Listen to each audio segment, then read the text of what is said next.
Ele começou de forma simples, apenas um contador, um homem quieto de Cleveland, apaixonado por números, disciplina e pela ideia de uma ordem divina em tudo.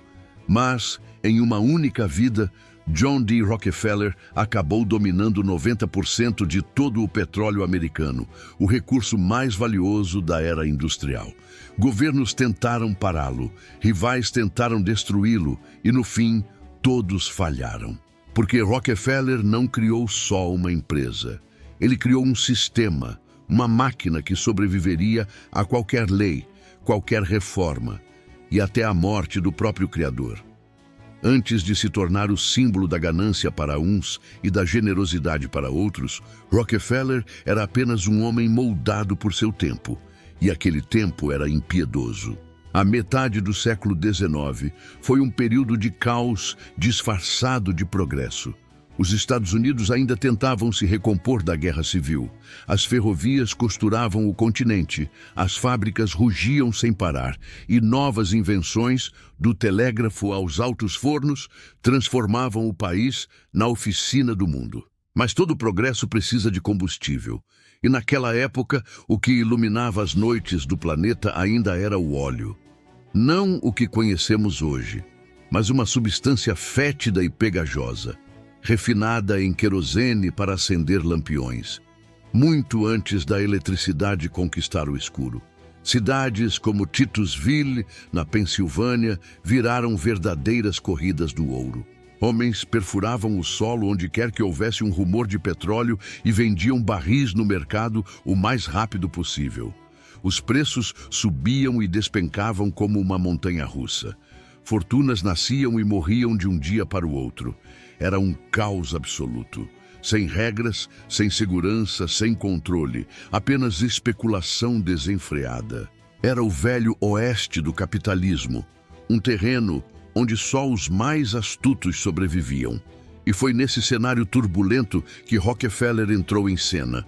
Nascido em 1839, criado por uma mãe batista devota e um pai trapaceiro itinerante, ele cresceu acreditando que o caos era pecado e que a ordem era uma forma de salvação. Aos 16 anos, conseguiu um emprego como contador e se apaixonou pelas planilhas, pela harmonia dos números. Dizia que preferia ganhar 1% sobre o esforço de 100 homens do que 100% sobre o seu próprio esforço. Quando viu o mercado de petróleo, não enxergou riqueza, viu desperdício, refinarias demais, lucros escorrendo como o próprio óleo. Em 1863, investiu numa pequena refinaria em Cleveland. 7 anos depois, fundou a Standard Oil. E a partir dali, começou a impor ordem num setor que até então era puro caos. Enquanto seus concorrentes apostavam tudo na sorte, Rockefeller jogava com estratégia. Em vez de correr atrás de barris, ele fechava acordos secretos com as ferrovias, garantindo descontos no transporte que deixavam seus custos muito menores que os dos outros. Quando os rivais reclamavam, ele os comprava, muitas vezes oferecendo valores impossíveis de recusar. E se alguém se recusava a vender, ele simplesmente reduzia os preços até que o concorrente implorasse por uma fusão. Em 1879, a Standard Oil já refinava mais de 90% do petróleo dos Estados Unidos. Para o mundo, era um monopólio assustador. Para Rockefeller, apenas eficiência pura. Ele acreditava que a competição era um desperdício. Certa vez, disse a um repórter, a concorrência é um pecado. Para ele, o verdadeiro inimigo da sociedade não era o lucro, e sim o caos. Seu objetivo não era enriquecer, era aperfeiçoar o sistema. Nenhuma gota de óleo podia ser desperdiçada, nenhum centavo podia escapar, nenhuma engrenagem podia estar fora do lugar. Tudo precisava funcionar com a precisão de um relógio. Rockefeller enxergava algo que poucos empresários de sua época compreendiam. Riqueza não vinha de produzir mais, mas de controlar o fluxo. O setor de petróleo era dividido em 3 partes: extração, refino e distribuição. Enquanto a maioria se especializava em apenas uma delas, ele quis dominar todas. Comprou oleodutos, vagões-tanque, fábricas de barris e até construiu armazéns e portos próprios. Assim, não vendia apenas petróleo, ele possuía as veias por onde o petróleo corria.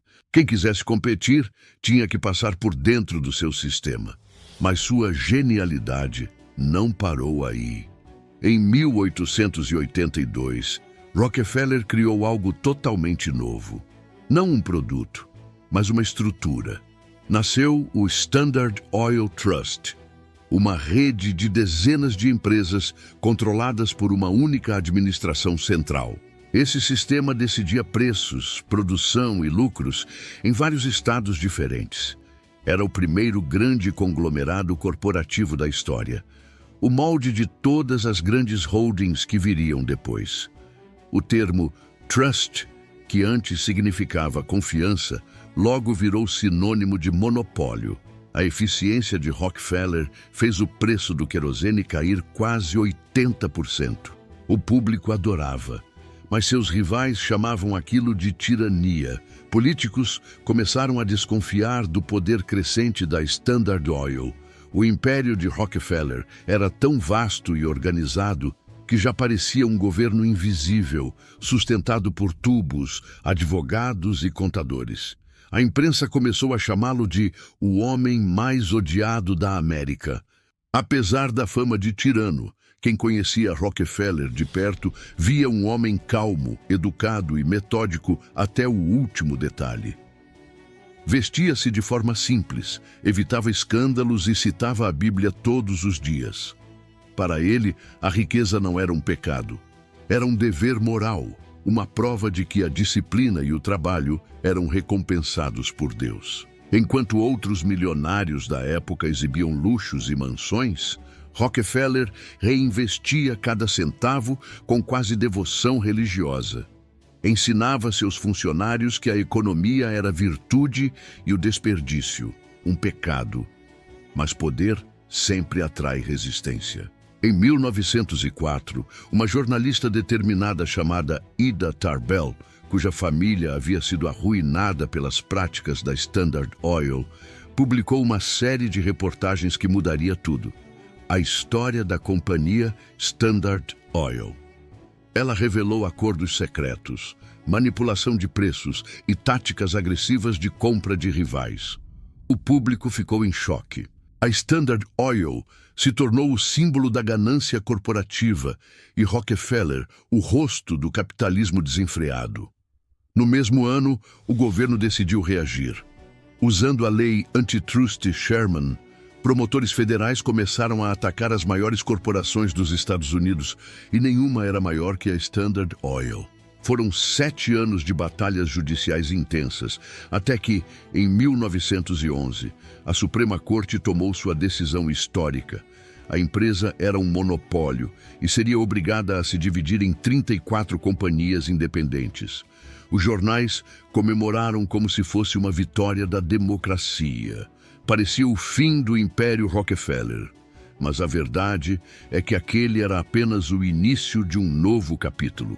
Ele possuía 1/4 das ações de cada uma das novas empresas criadas. Quando o mercado abriu, investidores enlouqueceram para comprá-las, e o valor somado de todas elas triplicou em menos de um ano. A divisão que deveria destruí-lo acabou tornando-o ainda mais rico. O governo havia quebrado sua empresa, mas sem perceber, havia multiplicado sua fortuna. 2 anos depois, em 1913, John D. Rockefeller se tornou o primeiro bilionário do mundo. Se ajustarmos para os valores de hoje, sua fortuna ultrapassaria 400 bilhões de dólares, mais do que Elon Musk, Jeff Bezos e Warren Buffett juntos. Ele conquistou tudo isso não criando um produto revolucionário, mas arquitetando um sistema que fabricava riqueza continuamente, como uma máquina que nunca parava de girar. Mas o talento de Rockefeller ia além do dinheiro. Ele entendia algo que poucos empresários da época percebiam. Poder sem legitimidade atrai destruição. Então ele fez algo ousado, reinventou-se como filantropo. Investiu centenas de milhões em universidades, pesquisas médicas e saúde pública. A Fundação Rockefeller ajudou a erradicar doenças como ancilostomíase e febre amarela, moldou a educação moderna e até influenciou a criação das Nações Unidas. Alguns críticos chamaram isso de marketing de imagem, outros de visão de futuro. De qualquer forma, funcionou. O barão saqueador tornou-se benfeitor, transformando sua reputação em um ativo estratégico. Mais importante ainda, ele criou um modelo replicável, seguido por todos os bilionários que vieram depois. A fórmula Rockefeller era clara: domine um mercado emergente, resista à regulação até se tornar incontrolável e depois reconstrua sua imagem através da filantropia. Quando os governos finalmente alcançam, sua fortuna já está em outro lugar.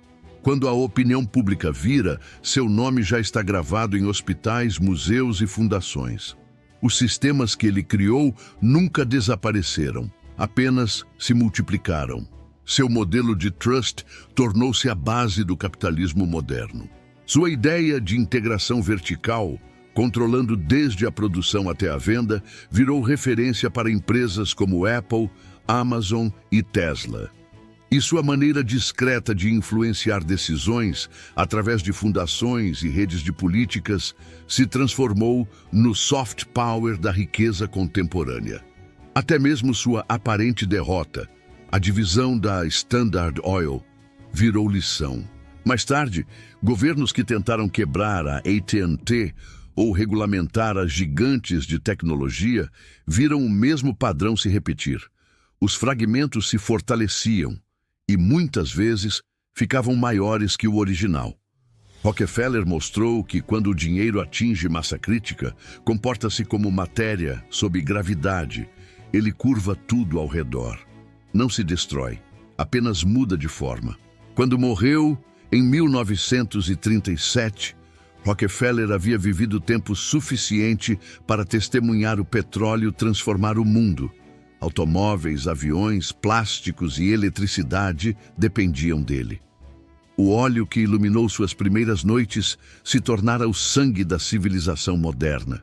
E através das fundações e investimentos de sua família, sua fortuna continuou a crescer silenciosa, em novas formas de poder, na indústria, nas finanças e na política.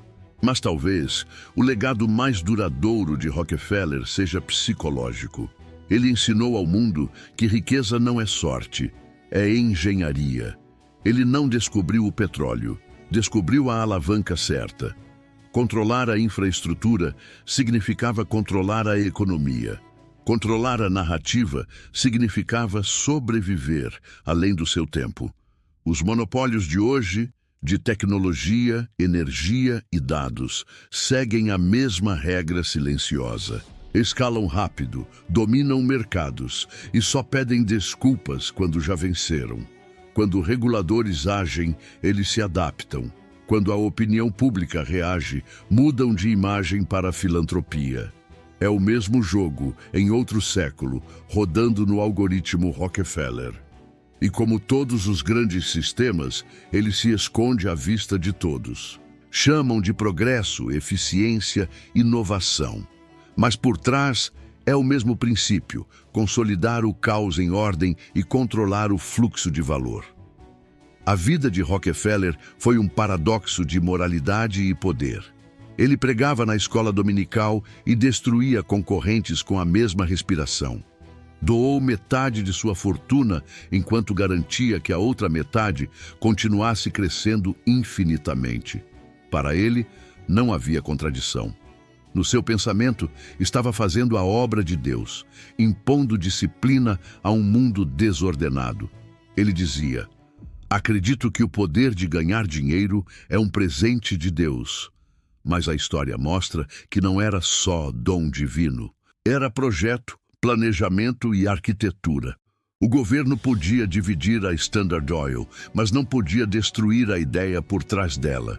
Essa ideia tornou-se o esqueleto invisível da economia moderna. Corporações que cruzam continentes, monopólios disfarçados de mercados, riqueza que cresce mais rápido do que qualquer nação consegue tributar. Estamos vivendo dentro da arquitetura de Rockefeller, gostemos ou não. A lição final não é que monopólio seja bom ou ruim, é que sistemas de riqueza evoluem mais rápido que qualquer lei criada para contê-los. O império de Rockefeller foi o protótipo. Os gigantes da tecnologia de hoje são seus descendentes. O padrão se repete. Encontre um recurso novo, seja petróleo, dados ou atenção. Controle a infraestrutura e transforme esse controle em inevitabilidade. Rockefeller não inventou o petróleo. Ele inventou o conceito moderno de poder. Ele mostrou que riqueza real está no projeto que mantém o fluxo em movimento. E uma vez que você constrói um sistema assim, o dinheiro nunca para de se mover, mesmo quando você deixa de existir. O que podemos aprender com Rockefeller é que riqueza e poder não são apenas resultados de esforço ou sorte, são fruto de estratégia e visão. Ele mostrou que controlar o fluxo de recursos e construir sistemas inteligentes é mais poderoso do que qualquer invenção isolada. E o mais impressionante, ele fez isso de forma silenciosa, quase invisível, enquanto o mundo só via a superfície das suas ações. E você, já parou para pensar em como sistemas de poder e riqueza moldam nosso dia a dia sem que percebamos? Seja na economia, na tecnologia ou até na política, padrões semelhantes ainda se repetem hoje. Cada decisão de consumo ou investimento está, de algum jeito, conectada a estruturas que nem sempre conseguimos enxergar. Se você quer entender melhor como grandes impérios se constroem e sobreviver nesse mundo de oportunidades e armadilhas, é essencial aprender com exemplos como o de Rockefeller. E aqui vai uma pergunta para você refletir e comentar. Se você tivesse o poder de controlar um setor inteiro, você buscaria lucro, influência ou mudança social? Se esse vídeo te fez enxergar o mundo de uma maneira diferente, não esquece de curtir, compartilhar e se inscrever no canal para acompanhar mais histórias que misturam dinheiro, poder e história. Cada like ajuda a mostrar que você também quer entender como o mundo realmente funciona.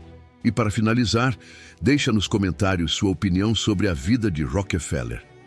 Você acha que ele foi um gênio visionário ou apenas um homem obcecado por controle? Quero saber sua visão. Os comentários mais interessantes podem aparecer fixados no canal.